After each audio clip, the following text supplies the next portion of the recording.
ৰাইজ ভালে আছে মোৰ ভালেই মানে গৰমৰ দিন যে ভিডিঅ' চিডিঅ' বনাবলৈ মন নাইকিয়া হৈ গৈছে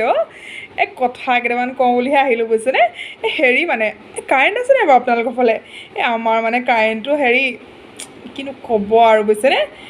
যেনে তেনে ইনভাৰ্টাৰ এটা গোটাইছিলোঁহে কিনো ক'ব আৰু ইনভাৰ্টাৰ থাকিলে নহ'ব নহয় আকৌ চাৰ্জ দিবলৈ কাৰেণ্ট লাগিবতো ইনভাৰ্টাৰ লাগিলে 1 লাখেই হওক লাগিলে 1000 টকীয়া হওক লাগিলে চাৰ্জ দিবলৈ কাৰেণ্টটো থাকিব লাগিব হয় নহয় বাৰু কওকচোন আপোনালোকে কাৰেণ্টৰ কথানো কি ক'ব কমপ্লেইনৰ উপৰি কমপ্লেইন বোলে তেওঁলোকৰ বোলে নম্বৰ ৱেইটিং কিনো কৰিব আৰু এই কাৰেণ্টৰ তাত চাকৰি কৰা মানুহকেইটানো কি দুখ চৰকাৰে যদি সুবিধাটো নিদিয়ে নে কি কয় চৰকাৰ নহয় আজিকালি আকৌ বেচৰকাৰীহে ন আজিকালি আকৌ মোবাইলৰ ৰিচাৰ্জ কৰা দি কাৰেণ্টৰ ৰিচাৰ্জো কৰি থাকিব লাগেতো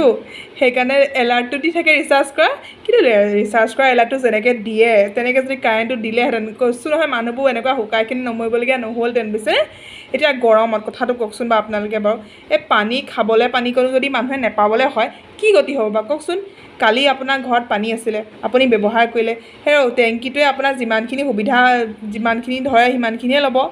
এটা কাৰেণ্টটো কাইলৈ নহ'ব বুলিনো কোনে জানে কওকচোন বাৰু পানী অকণমান গোটাই নথ'লে পানী গোটাই থৈছোঁ খাবলৈ সেইবুলি আৰু গা ধুবলৈতো পানীখিনি ইমান গোটাই থোৱা নাছিলোঁ নহয় নাই পানী চানী বুজিছেনে আপোনালোকৰ ফালে আছে নাই ক'বচোন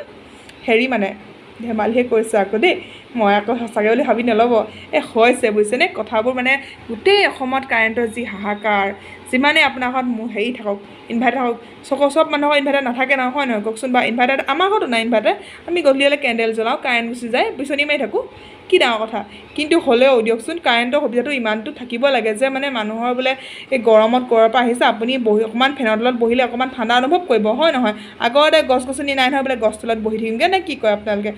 এবাৰ মোৰ লগত সন্মতি জনাই নক'বচোন লাজো লাগিছে বুজিছেনে কালি আলহীজনী মানে আমাৰ হাজৰিকানী আহিছিল আৰু হাজৰিকানী মানে সেই ছোৱালীজনী বহুত দিনত আহিছেতো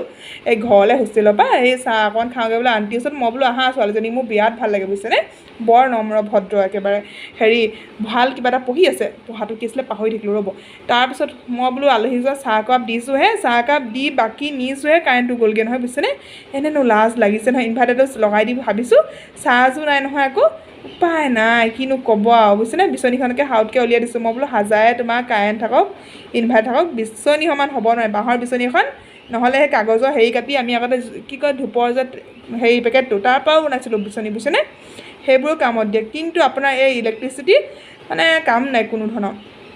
ৰিচাৰ্জ কৰিবলৈ আকৌ সময়ে সময়ে মনত পেলাই থাকে আকৌ এইবিলাক আমুক ৰিচাৰ্জ এইবিলাক তামুক ৰিচাৰ্জ নে কি কয় আপোনালোকে ব'লকচোন ওলাওঁ নহ'লে অকণমান অনশন চনশন কৰোঁগৈ অনশন নকৰোঁ আকৌ দেই ধেমালিহে কৰিছোঁ মানে ধৰ্ণা দিওঁগৈ আজিকালি ধৰ্ণা সংস্কৃতিটো অসমৰ পৰা আঁতৰি গৈছেতো সেইকাৰণে মানে চৰকাৰে একেবাৰে ভয় চয় নকৰা হৈছে আৰু মই মানে ধৰ্ণা সংস্কৃতি একেবাৰে সমৰ্থন নকৰোঁ যদিও একেবাৰে বিৰোধিতা নকৰোঁ কেতিয়াবা কৰিব লাগে বুজিছেনে এনেই নহ'লেও এইবোৰ কাৰণত কৰিব লাগে নে কি কয় আপোনালোকে